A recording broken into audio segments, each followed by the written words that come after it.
Selamat pagi, Salam. Dalam Markus pasal 4 ayat 26 dikatakan begini. Lalu kata Yesus, beginilah hal kerajaan Allah itu, seumpama orang yang menaburkan benih di tanah.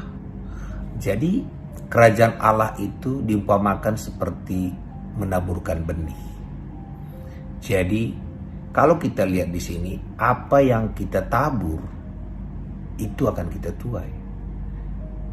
Artinya begini, kalau kita selalu tabur kekhawatiran, kita akan tua itu.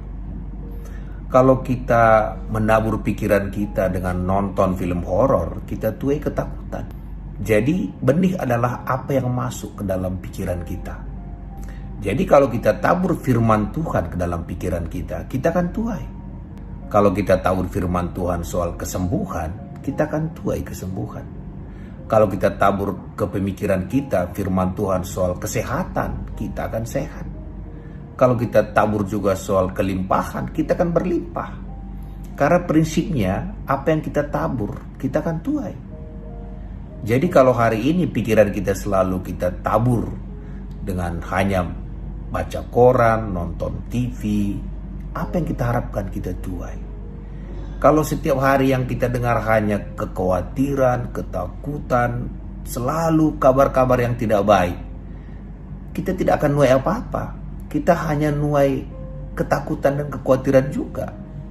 Tapi kalau kita senantiasa menabur firman Tuhan, mendengarkan firman Tuhan, baik lewat pujian, baik lewat firman, baik lewat mendengar orang kasih renungan, maka benih itu ditabur.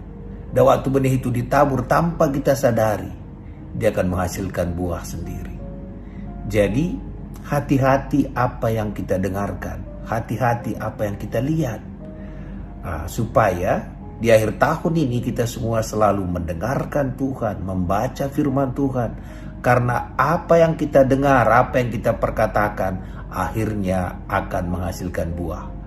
Semua yang kita alami hari ini adalah hasil daripada apa yang kita tabur. Jadi kalau kita nggak pernah berpikir keliling dunia, kita tidak akan pergi ke sana. Kalau kita nggak pernah berpikir diberkati, kita juga tidak akan diberkati. Karena itu jadilah sesuai dengan imanmu, ada bagian kita.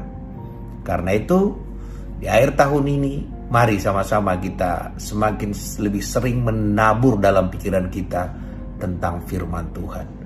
Kabar-kabar semakin hari akan semakin menakutkan dan mengkhawatirkan. Tapi firman Tuhan adalah kabar baik yang bisa bertahan di tengah badai gelombang pun. Karena firman Tuhan itu kekal. Mari kita sama-sama menabur dan akhirnya kita akan menuai apa yang kita tabur itu. Itulah prinsip dari kerajaan Allah. Terpujilah nama Tuhan. Amin.